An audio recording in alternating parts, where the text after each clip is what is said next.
Hi, Sagittarius. We've had those conversations. Agree to disagree and move on here, Sag.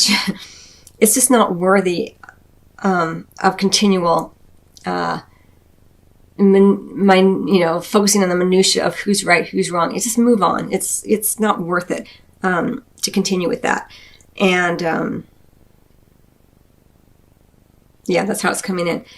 And if you're single, you may travel here, and again, you don't have to explain yourself to the people around you. Like, why are you doing that? You have your own reasons. The Eight of Water is about trusting in the call within to move on, to go forward.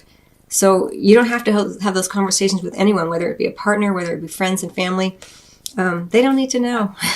You're not beholden to them. You don't owe anyone a responsibility to live your life with the vision that you hold within, or that you see with your mind's eye here.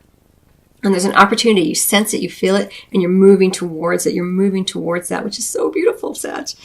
Regardless of whether you're single or a couple, there's an opportunity here for greater connection with another.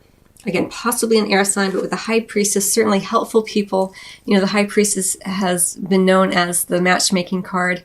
And with the helpful people, again, love may come to you through your travels, through someone you know, who knows someone. And this person would have a pretty good knack for matching you with the right person.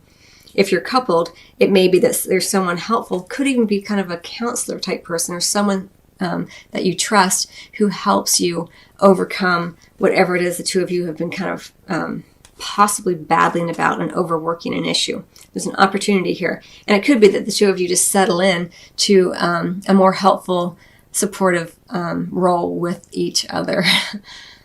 The High Priestess. She's not rocked by anything. She knows who she is, and she knows the right path to take, and when to speak and when to go within. And so she's not likely, in terms of a couple, to allow little tiny fires to become an inferno. Let's say, I don't know what's coming in like that. So some really beautiful energy for you here, Sag. Let me see if I want to say anything else before I move on to your physical and sexual intimacy. So to do, we have the Eight of Water. Again, travel, move on from any kind of overworking of an issue, overly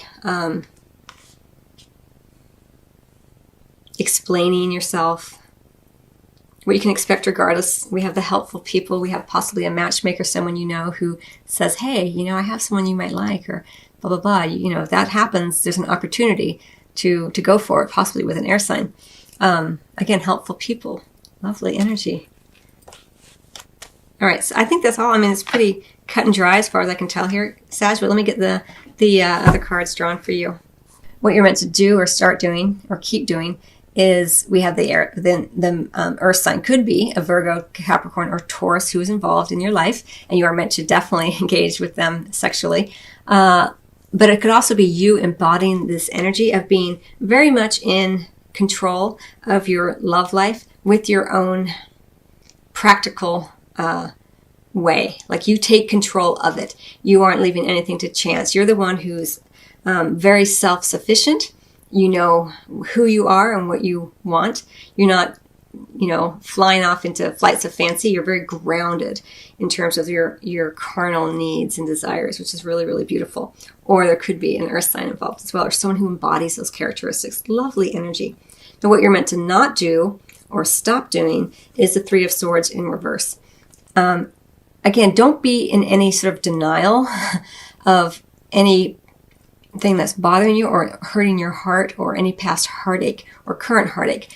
You have to address it. And this goes with this. Like, this has been overworked energy here in terms of what you're meant to not do. So if you're moving on in some way, you're traveling, and oftentimes, this is the card of the spiritual journey, the spiritual quest, in this kind of grander theme. And usually, almost inevitably, we tend to go on a spiritual quest because there's been some sort of transformative experience, often involving heartache. So don't deny it as best you can in the bedroom. And it may be that through the physical act, you're able to work through and express some of that heartache. And if that occurs, don't try to squash it down. It's evident, and part of the beautiful act of lovemaking can help release some of that heartache.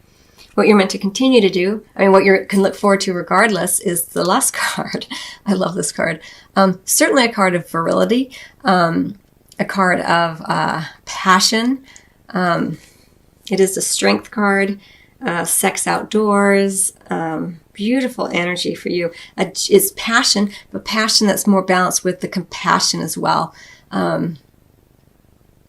Understanding your carnal needs and desires. It goes beautifully with this. You're not denying your carnal side here. You're engaging in it beautifully. Again, it could be that someone matches you up here. Sometimes it refers to a Leo individual.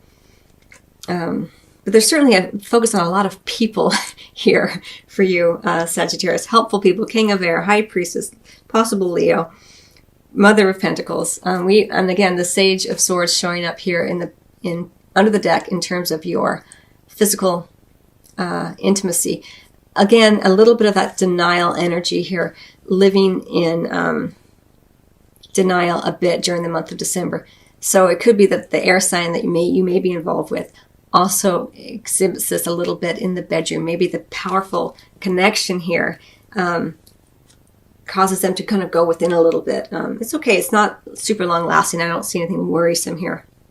Wow, what a fantastic reading for you. It looks like there's a beautiful opportunity anyway for December, Sagittarius, for you to move on, to travel, to make a change here in the direction of something that's much more in alignment with what feels good to you. You are being encouraged not to continue to overwork any kind of arguments. Understand when things are pretty much done. And again, it could be an argument, could be a relationship, could be you trying to explain to your family why you're still single or whatever. It comes in so many different ways. But it looks like there may be someone who comes in who's very helpful to you. Again, we have that helpful people. There's a large social fabric within this reading here. And so beautiful for you to have so many people who care about you, Sag, and who appreciate your kindness and your open-heartedness and your open mind in particular to varying cultures and things like that. It's really lovely to see. Okay, I hope you find that helpful, Sagittarius. It really is a beautiful reading. In terms of the bedroom, just watch areas where you may be wanting to deny some heartache. It's okay. Everyone experiences heartache. Or even your partner may be in some denial as well, which means you have to hold that consciousness until your partner can possibly match it. Mother of Pentacles as well. Ground yourself in the physical here. Taking good care of your body, your physical needs. It's all very, very sort of carnal, physical energy. So that's really beautiful for you. Again, if you don't engage in physical intimacy during the month of December, say you're single or you're on a trip away from your partner, it's still okay to take good care of your body, right? Exercise, eat well, have beautiful, drape yourself in beautiful, soft clothing if that's what you desire and can afford. It's very practical energy. Even with the lust, you're very virile, so you may just have a tremendous amount of charisma. You may not choose to engage in it, but you hold it, right? Not because you're trying to get anything, not because you have an agenda, but just because you are a very friendly soul, and you may find that you have many people who are interested in you. Of course, it's up to you whether or not you choose to engage, but you may have multiple people as well. I will say that if you are single. Because with the lust card, it's this idea of being very popular, and we do have a lot of people. So be aware of that as well. It's certainly your choice always. So, okay, I hope you find that helpful, Sagittarius. I wish you much love as always, and happy holidays, happy New Year.